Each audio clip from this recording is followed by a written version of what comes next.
What's going on, guys? It's your boy Dom Kemp here. Tonight we are back with another podcast. We ended up uploading one yesterday, guys, and it was the NFL 2019 Pro Bowl rosters, guys. NFC and AFC teams both alike. And tonight we are coming back with something different, though. Yes, it's still on the Pro Bowl, the topic of the Pro Bowl, but it's the snubs, you all. A lot of players who are having a fantastic season ended up getting snubbed for this year's Pro Bowl. So we're going to jump straight into it. If you did miss yesterday's little podcast, go ahead and check it out in the description down below. It will be the first link that you see. So go ahead and check that out for last night's podcast. Other than that, guys, we are going to go over a few players that I ended up looking up on Twitter. A lot of fans are very, very frustrated about this. And, of course, we're going to have their stats with it at the same time. So as I'm talking, I'm going to go and look these players up and look at how they have been performing this year in the NFL, you all. So let me jump straight into it in a few seconds. Okay, Pro Football here is the site that I use, you all. It's Pro Football Reference. Most of the time I use that all the time, actually. So other than that, I think yes, it does have it. Awesome. Okay, so the first player who got snubbed in a lot of people's opinions was Darius Leonard. He is a linebacker for the Indianapolis Colts. He's having a phenomenal season. He's leading the league in tackles. He has 99 solo tackles. He has 4 fumbles forced. His tackles in combination is 146. Guys, he has 22 more tackles than the next man who's right behind him. I'm not sure who that is exactly, but Darius Leonard, linebacker for the Indianapolis Colts, missing out on the AFC squad for the Pro Bowl. It's very interesting how that happens. I'm not sure how that works. And in week 2, he was the AFC Defensive Player of the Week. So at least that's saying something. He does have the most tackles in the league right now. I have no clue why he is not in the Pro Bowl this season, especially since if the Colts don't go very far, he's just going to be sitting at home like everyone else watching the Pro Bowl. But we move on. Another player who ended up getting snubbed by a lot of fans who... no, not by a lot of fans, but by a lot of squads... how am I supposed to explain it? So another player who ended up getting snubbed by the NFL for the Pro Bowl. Okay, there we go. That's much, much better. Was Chris Jones. Now, what I'm trying to figure out is which Chris Jones it is. It's the Chris Jones who plays for the Kansas City Chiefs defensive lineman. So what I'm trying to find right now is where he actually is located. So it might take a little bit, unfortunately, but I'm telling you, there's a lot of Chris Jones in the NFL. So let me take a look. Oh, I think I found it. No, that is Chandler Jones. What? Oh, him? Okay, here he is. He, I think, is a substitute. So he's not necessarily on the main roster, per se. He is as a backup if, say, another defensive lineman for the AFC team can't make it. Guys, he's having a heck of a season. He's a defensive tackle with 14 sacks, 33 solo tackles, and 2 forced fumbles. He is a absolute menace right now, guys. And we are going to take a look at a few of his accolades or things of that sort real quickly if I can find them. Okay, here it is. So in 2016, he made the All-NFL rookie team. In 2017, he was AFC Defensive Player of the Week in Week 2. Non-offensive touchdowns. He had 1 non-offensive touchdown in this season. He had an interception return for a touchdown this season. He has forced 4 fumbles in the year 2017. Not that it matters. And he is 5th in sacks right now, guys, with 14 sacks on the season. So he's having a phenomenal season as well. He at least is considered a substitute. So if one player is not able to make it, then he is going to be moving on up. So that's interesting how that works. He is another great player. He had 10 straight games with a sack from the defensive tackle position. That is absolutely insane. But we move on, guys. A lot of other players to get to. And one by the name, it's an interesting name, and I actually like it, by the name of DeForest Buckner from the 49ers.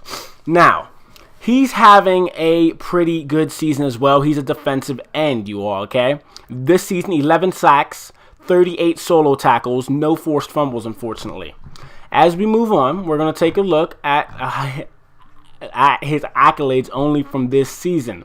Okay, never mind. At his accolades for his entire career up to this point. His awards, his 2016 NFL All-Rookie Team with, of course, your boy Chris Jones, not Chandler Jones. His tackles for loss is 8th in the NFL with 16 behind the line of scrimmage. So, not that bad for him. In my opinion, he's under the radar. So, in my opinion, he didn't technically get snubbed. He's not a player a lot of people talk about. So, let me know how you all feel about him. And it's amazing because he plays for the 49ers, and on here I ended up writing the Washington Redskins. I'm not sure about that, but we move on. Now, we're going to take a look at here. We're going to save the best for last, so I'm going to continue to go down the list of names. I ended up having to search up and see who got snubbed and who's having a great season, who got snubbed. Justin Tucker, the Ravens kicker for the AFC team, he's having a phenomenal season, guys. He is having a good season, and it just amazes me how he's not really considered in the AFC champion, the Pro Bowl game. Sorry. So as we take a look, this season so far, he's made 28 field goals and attempted 30. He's only missed 2 on the season. He's only missed 1 extra point all season, so he's 33 and 34. Not too shabby, not that bad for a player like this. He has a lot of awards and honors, and I'm not gonna go all through them, so that is just not gonna happen. Let's just say that. So we're gonna move on from the kicker position to another kicker position, the Houston Texans kicker. He ended up getting snubbed as well. And it's only his second season, I believe, with the Houston Texans. He had a phenomenal season. Yes, he missed 5 field goals. He missed an extra point. But he was Mr. Consistent. He has made 34 field goals this season, attempted 39, so he's missed 5.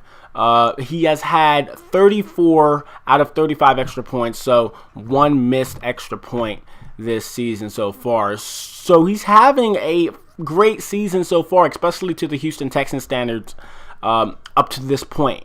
But my opinion, he would have to be under Justin Tucker. Have to be under Justin Tucker. So he would be, in my opinion, my third kicking choice if, of course, the normal kickers won't be able to make it to the Pro Bowl. He is the Texans kicker. He leads in field goals made and points scored. So he's definitely having a phenomenal season up into this point. 136 total points scored for my man Fairburn for the Houston Texans. Excuse me. Okay. Moving on, we got Alvin Kamara. Now we're starting to get to the big names. Alvin Kamara. Now, let's be honest. It is his second season, but he is having a phenomenal one.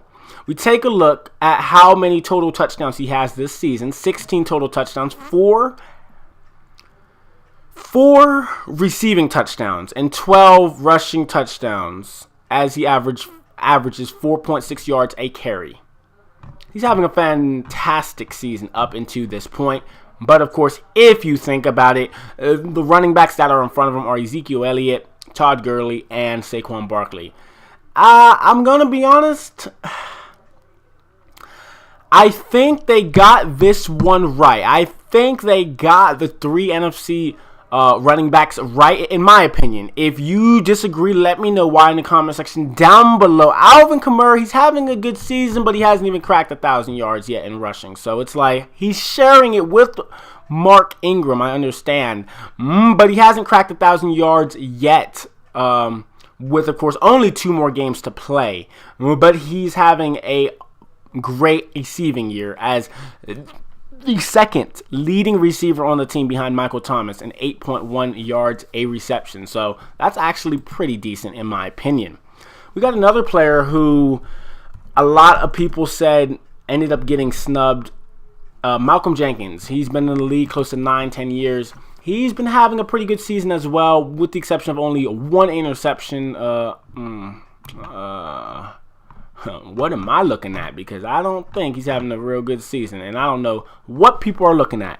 But I digress. We take a look at his including tackles, his entire tackles for this season here. I'm trying to see. But for some reason it's not letting me see. So I am kind of frustrated about that, but it's okay. Malcolm Jenkins, underrated. And in my opinion, I don't believe he could have slid in there and found his way onto the NFC team. I don't believe he could have, even if one of the players ended up getting hurt. So it's not looking that great of a case for Malcolm Jenkins. We move down to Leighton Vander Esch. Now, this player is a rookie. This player is a linebacker, outside linebacker for the Dallas Cowboys, 6'4", 256. He is having a phenomenal season as a rookie. But if you think about it, who are you getting rid of for the NFC team at the linebacker position? So if I take a look at who the linebackers are for the NFC, where would you all put Leighton Vander Esch from the Dallas Cowboys? That would be my question to you all as I try to find my thumbnail for that. Okay, here it is. Okay, so we're taking a look right at the NFC team. We got Khalil Mack, Luke Kuechly, Bobby Wagner. Who are you removing from that area? I don't think I'm moving anybody. Even if he got snubbed in a way, I'm not moving anybody from that. Especially not Khalil Mack. Then Aaron Donald's up there. He can play a lot of positions. And it's interesting. It's interesting how a lot of people who are fans of a team want to make their case for certain players. And I will be making my case for my squad at the end of this podcast, so stay tuned. The last one that a lot of people said ended up getting snubbed was Andrew Luck. Excuse me. Now, Andrew Luck, he's having a phenomenal season. He started off 1-5, I think, and they just kept on winning. He's having a good season, though. 67.3% completion rating, higher than his total completions over his career. That's awesome. 7.1 yards attempt, 34 touchdowns, 13 interceptions for Andrew Luck, having a fantastic year up to this point. And a lot of people said that he should have been in the Pro Bowl instead of Tom Brady. Now, I agree with a lot of people there because Tom Brady, let's be honest, he's not having the greatest season. He's not... he's finally showing his age. How about that? He's not having the greatest season, but he's still consistent, and that is hard to argue with. But I'll say, if I was picking the Pro Bowl, I would have Andrew Luck over Tom Brady all day, every day, especially since he's having a phenomenal season and brought his team out of the gutter pretty much by his lonesome, almost at 4,000 passing yards this season, coming back from a shoulder injury last year. But now we move on to the final 4 players that I believe should have cracked into the Pro Bowl. Now, like I said with Andrew Luck, I can also make a case for Ben Roethlisberger. Now, if I had a choice between Ben Roethlisberger in the Pro Bowl or Andrew Luck, most likely I'll pick Andrew Luck, mainly because Ben Roethlisberger is getting older and older. Ben Roethlisberger is having a phenomenal season as well. Yes, he has a few more interceptions than Andrew Luck, only 2 more. 66.9% completion rating, 4,400 passing yards, 7.7 yards an attempt, 30 touchdowns, 15 interceptions. So I'm just saying, hey, you couldn't have gone wrong with either player. You could either have had Andrew Luck over Tom Brady or Ben Roethlisberger over Tom Brady. Just get Tom Brady out of there, in my opinion. But that is my opinion. Moving on to the wide receiver position. Now, a player who in fantasy lit it up for my team, Juju Smith-Schuster. This kid is a second-year player out of USC. 6'1", 215, not that it matters. Played 14 games this season so far.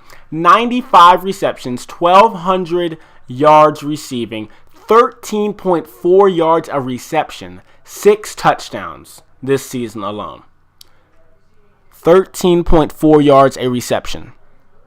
So I'm just saying, hey, he has better stats than Keenan Allen, and it's not looking like the Pro Bowl is going by stats. It's pretty much going by who they want in the Pro Bowl. No. Look at the play here. So here, please remember this. 95 receptions, 1,200 yards, 6 touchdowns. 95, 12, and 6. 95, 12, and 6. 95, 1,206. Yes, he has the same amount of receiving touchdowns as Keenan Allen. He has more receptions than Keenan Allen, and he has more receiving yards than Keenan Allen. Oh, and did I also say he has more yards per reception than Keenan Allen? So here's what the NFL or us as the people voting, because I believe we are voting for these players. Make sure you know who you're voting for. You know what I'm saying? It's like, I'm a Pittsburgh Steelers fan. Obviously, I have my biases, but come on. You can't go wrong with sliding Big Ben in for Tom Brady, and you can't go wrong with sliding Juju Smith-Schuster in for Keenan Allen. If we're going by stats, of course. So, next one. Outside linebacker, TJ Watt. Now, I don't know who he would be taking over for. Not Von Miller, and I don't think he would be taking over or who else is there? He wouldn't be taking over for Von Miller, and he most likely wouldn't be taking over for his brother, J.J. Watt. But he definitely deserves some consideration this season after having 4 forced fumbles, 11 sacks, 43 solo tackles. Not that the tackles are a huge thing, but he's having a good season as well. That is J.J. Watt's brother, T.J. Watt. A great player. He would most likely be my honorable mention right behind his brother, J.J. Watt, because let's be honest, J.J. Watt finally coming back healthy, has 14.5 sacks, 41 tackles, and 6 forced fumbles. So he's definitely absolutely killing it right now. Last but not least, we got Joe Hayden. Now, wait a second. I'm sorry. That's right. Okay, so with TJ Watt, he has better stats than Jadeveon Clowney. That is what I wanted to say. My apologies. He has better stats than Jadeveon Clowney. Clowney has 8 sacks, 31 solo tackles. Now, although TJ Watt wouldn't be over his brother JJ, he would be over Jadeveon Clowney if we're going by stats. Because, let's be honest, who's having a better season? Oh, yeah, and by the way, Clowney has no forced fumbles or anything like that, and less tackles, and less sacks. So, just saying. Then Joe Hayden. Now, the thing about Joe Hayden, he's having an okay year, in my opinion, to say the least. He's having an okay year. He only has 2 interceptions on the season. How many tackles? Let me see. He has how many tackles? About. So recently he won the 2018 Week 15 AFC Defensive Player of the Week. And if we take a look at, I'm trying to find how many tackles he has, man. This is so confusing. Okay, how many tackles does he have? Oh. He's okay. Here's what I'll say. He has better stats than Stephon Gilmore from the Patriots, I think, right? Yep, from the Patriots. He has better stats. He has literally identical stats to Stephon Gilmore. So the same thing with this. Most likely, you could have gone with either a cornerback, either Stephon Gilmore or Joe Hayden. It would have been the same outcome. Let's just say that. But other than that, you all, I just wanted to give in my 2 cents because I know a lot of people were talking about snubs and stuff like that on certain NFL players who they believe got snubbed. Hey, I just laid out the major players who a lot of people on Twitter considered snubbed from the Pro Bowl. So let me know in the comment section down below who you think got snubbed, with the exception of these players that I named already.